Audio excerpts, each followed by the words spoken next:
नमस्कार मंडळी, माझं नाव समीर कांबळे आणि आपल्या सर्वांचं स्वागत करतो आपल्या लाडक्या YouTube चॅनलवरती, ज्याचं नाव आहे ऐका हो. आपल्या देशात धार्मिक स्थळांना फार महत्त्व आहे. प्रत्येक धार्मिक स्थळाला स्वतःचा असा इतिहास आणि वेगळं महत्त्व आहे. फक्त भारतातूनच नव्हे तर जगभरातून अनेक भाविक या स्थळांना भेट देण्यासाठी गर्दी करतात.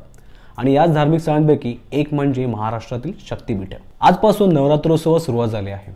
ठिकठिकाणी भाविकांनी देखील देवीच्या दर्शनासाठी गर्दी केली आहे. भारतात एकूण 51 शक्तिपीठे आहेत.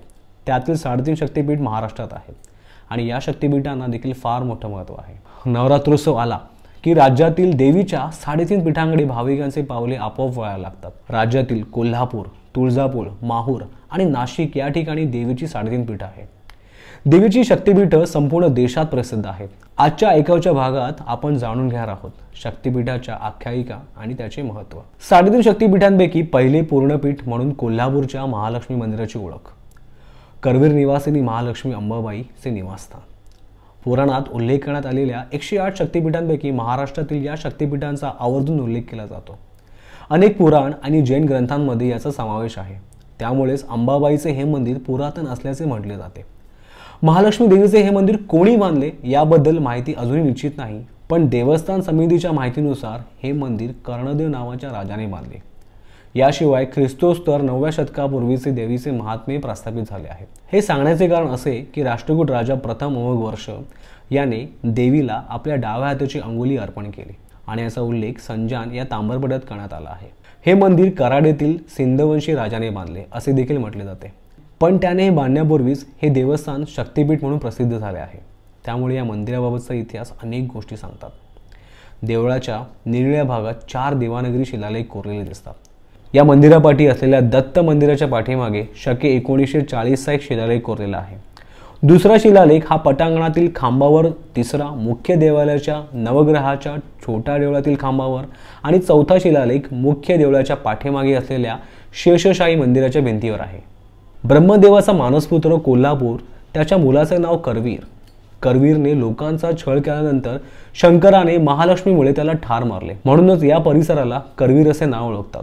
दरवर्षी जानेवारी, फेब्रुवारी महिन्यात आणि नोव्हेंबरमध्ये भाविकांची फार गर्दी असते. या दरम्यान या मंदिरात चमत्कार घडतो असे सांगले जाते, कारण या कालावधी दरम्यान येणारी सूर्याची किरणे थेट महालक्ष्मी मूर्तीच्या पायांवर पडतात. त्यानंतर ती फेब्रुवारी आणि नोव्हेंबर दरम्यान किरणे छातीपर्यंत पोहोचतात. मावळतीला ही सूर्यकिरणे संपूर्ण देवीच्या मूर्तीवर पडतात आणि त्यावेळी देवीचे ते स्वरूप विलोभनीय असते. या महोत्सवाला किरणोत्सव असे म्हणतात आणि यावेळी भाविकांची गर्दी खूपच असते. दुसरे शक्तिपीठ म्हणजे तुळजापूरचे भवानी मंदिर. पूर्ण शक्तिपीठांमध्ये तुळजापूरच्या तुळजाभवानी मंदिराचा समावेश होतो. उस्मानाबाद जिल्ह्यातील तुळजापूर या शहरामध्ये हे मंदिर वसलेले आहे. सोलापूर शहरापासून फक्त 45 किलोमीटर अंतरावर हे मंदिर असून तुळजापूर मंदिरात कानडी भाविकही मोठ्या प्रमाणात येतात. महाराष्ट्रातील हिंदू भाविकांमध्ये या देवीस विशेष महत्त्व असून नवरात्रीमध्ये ते मोठा उत्सव असतो. तुळजापूर येथील तुळजाभवानी मातेचे मंदिर हे बालघाट डोंगराच्या पठारावर वसलेले आहे. पुराणात या डोंगराचा उल्लेख यमुनागिरी असा केला आहे. कालांतराने या ठिकाणी चिंचेची झाडे असल्यामुळे याचे नामकरण चिंचापूर असे करण्यात आले आणि त्यानंतर या परिसराची ओळख तुळजापूर अशी झाली, ती आदिमाया तुळजाभवानीमुळे. संपूर्ण भारतात कुलदैवत म्हणून या देवीला फार मानले जाते. पुराणातील दाखल्यानुसार कृतयुगात अनुभूतीसाठी, त्रेतायुगात श्री रामचंद्रासाठी, द्वापार युगात धर्मराजासाठी आणि कलियुगात श्री छत्रपती शिवाजी महाराजांसाठी तुळजाभवानी आशीर्वाद रूपी ठरली आहे. तुळजाभवानी मंदिरातील काही शिल्प हे हेमाडपंथी आहेत. तुळजापूर येथील तुळजाभवानी मंदिरासंदर्भात एक आख्यायिका फार प्रसिद्ध आहे. असे म्हणतात की कृतयुगात कदर्भ नावाचे एक ऋषी होऊन गेले. त्यांची पत्नी ही फार सुंदर आणि पतिव्रता होती. तिला पुत्ररत्न झाले, परंतु त्यांचा सुखी संसार फार काळ टिकला नाही, कारण कदर्भ ऋषीचे लवकर निधन झाले.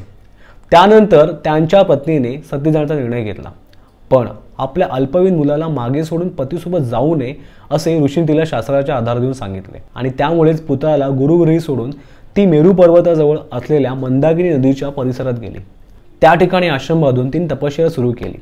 तपश्चर्या सुरू असताना तिथे कुकर नावाचा एक दैत्य तिच्या अप्रतिम सौंदर्यावर खुश झाला. त्याच्या मनात वाईट वासना येऊ लागली. त्याने तिला वासनापोटी स्पर्श केला आणि तिची तपश्चर्या भंग झाली. दैत्याने काही अनुचित प्रकार करू नये म्हणून तिने आदिमायेचा धावा केला. त्यावेळी देवी त्या ठिकाणी धावून आली. तिने दैत्याशी युद्ध केले आणि त्रिशूळाने दैत्याचा सर्वनाश केला. देवी त्वरित धावून आल्यामुळे तिला त्वरित असे नाव पडले. पुढे त्वरिताचे तुळजापूर आणि देवीचे नाव तुळजाभवानी झाले। तुळजाभवानी देवीच्या उपासनेत शारदीय नवरात्राला फार महत्त्व आहे। या काळात येथे मोठ्या उत्सवाचे आयोजन केले जाते। अत्यंत पारंपरिक पद्धतीने हा उत्सव साजरा केला जातो। पौराणिक कथेनुसार महिषासूर दैत्यासोबत 9 दिवस चाललेल्या घनघोर युद्धानंतर देवी निद्रा घेण्यासाठी मंचकी येथे जाते। म्हणूनच नवरात्र संपताच या ठिकाणी विजयादशमी म्हणजे दसरा साजरा केला जातो। प्रत्येक पौष महिन्यात शाकंभरी देवीचा उत्सव देखील साजरा केला जातो। शारदीय नवरात्रोप्रमाणेच हा उत्सव साजरा केला जातो। ज्यांना नवरात्री देणे शक्य होत नाही ते भाविक शाकंभरी नवरात्रीच्या सोहळ्यात सहभागी होतात। महाराष्ट्रात या देवीस विशेष महत्त्व असून नवरात्रीचा उत्सव जरी 9 दिवसांचा असला तरी तुळजापूरला मात्र हा उत्सव एकूण 21 दिवस चालतो। देवीच्या 3.5 शक्तिपीठांपैकी एक जागृत पीठ म्हणून माहूरची रेणुका देवी प्रसिद्ध आहे। महाराष्ट्रातील नांदेड जिल्ह्यामध्ये श्री क्षेत्र माहूरचे देवस्थान आहे। माहूर गडावर रेणुका देवी सोबत दत्तात्रय आणि परशुराम यांची देखील मंदिरे आहेत। 3.5 शक्तिपीठांमध्ये रेणुका देवीचे मंदिर हे दुसरे शक्तिपीठ आहे। या देवीला तांबूलाचा प्रसाद दिला जातो। खायची पानं घेऊन त्यात कात, चुना, सुपारी यामध्ये टाकले जाते। पान कुटून याचा प्रसाद देवीच्या मुखात ठेवला जातो। श्री परशुरामाची माता म्हणून रेणुका मातेला ओळखले जाते। रेणुका मातेचे मंदिर हे 13व्या शतकात देवगिरीच्या यादवातील राजाने बांधले असे सांगितले जाते। याच माहूर गडावर श्री दत्तात्रयाचा जन्म झाला अशी भाविकांची श्रद्धा आहे। रेणुका देवीचे मंदिर कमलमुखी असून अनादी काळापासून असल्याचे सांगितले जाते। साधारणतः 800 ते 900 वर्षांपूर्वी या मंदिराची स्थापना करण्यात आली। मंदिराच्या मुख्य दरवाजाची पुनर्बांधणी इसवी सन 1546 मध्ये करण्यात आली आणि या संदर्भातील एक शिलालेख देखील या ठिकाणी आहे। हे मंदिर वास्तुशास्त्राच्या नियमानुसार बांधण्यात आले आहे असेही मानले जाते। माहूरच्या रेणुका देवीच्या संदर्भात अनेक आख्यायिका सांगल्या जातात। त्यापैकी एका कथेनुसार माता पार्वतीने कुब्ज देशाच्या राजाच्या पोटी जन्म घेतला। तिचे नाव रेणू असे ठेवण्यात आले। शंकराचा अवतार मानले गेलेल्या जमदग्नी ऋषींसोबत तिचा विवाह झाला। जमदग्नी ऋषींच्या आश्रमात सगळ्या मनोकामना पूर्ण करणारी कामधेनू अशी गाय होती। राजा सहर्षवर्धनाला कामधेनूचा मोह झाला। राजाने कामधेनूची मागणी केली पण जमदग्नी ऋषींनी ती दिली नाही। त्यामुळे त्यांनी आश्रमावर धावा बोलला आणि जमदग्नी ऋषींना ठार मारले। कामधेनू हिरावून नेली आणि हा प्रकार पाहून परशुरामाने क्षत्रियांचा विध्वंस करण्याची प्रतिज्ञाही केली। जमदग्नी ऋषींवरती अंत्यसंस्कार करण्याची कोरी भूमी दत्तात्रयाने दाखवली। तेव्हा परशुराम आपली आई आणि जमदग्नी ऋषींचे पार्थिव घेऊन माहूर गडावर पोहोचले। तेथे त्यांनी मातृतीर्थ व सर्वतीर्थ निर्माण केले। जमदग्नी ऋषींवरती सगळे संस्कार केले आणि यावेळी रेणुका माता सती गेली। आपल्या आईचा दुरावा परशुरामाला सहन झाला नाही। तो दुखी झाला। त्याची ती अवस्था पण एक आकाशवाणी झाली। तुझी आई जमिनीमधून वर येऊन तुला दर्शन देईल असे सांगितले। फक्त तू मागे पाहू नकोस। पण परशुरामाला आईची भेटण्याची इच्छा इतकी होती की त्याने मागे वळून पाहिले आणि त्याला रेणुका मातेचे केवळ मुखच पाहायला मिळाले। परशुरामाला रेणुका मातेचे दर्शन ह्या डोंगरावरती झाले म्हणून या डोंगराला मातापूर असेही म्हणतात। आंध्र प्रदेशात ऊर म्हणजेच गाव, आईचे गाव म्हणून माहूर आणि पुढे त्याचा नाव माहूर असे झाले। अशी रेणुका मातेची कथा आणि त्याचे गडाचे महत्त्व सांगितले जाते। शारदीय नवरात्रोत्सव या ठिकाणी फार मोठ्या उत्साहात साजरी करण्यात येते। नवरात्रीच्या काळात देवीचे मंदिर सुंदर सजवण्यात येते। 9 दिवस मोठ्या उत्साहात साजरे केले जातात। याशिवाय शाकंभरी नवरात्री देखील साजरी करण्यात येते। अश्विन शुक्ल पक्ष म्हणजेच कोजागिरी पौर्णिमा या गडावर मोठ्या उत्साहात साजरी केली जाते। या दिवशी देवीची संपूर्ण पूजा केली जाते। रात्री भजन कीर्तन आयोजन केले जाते।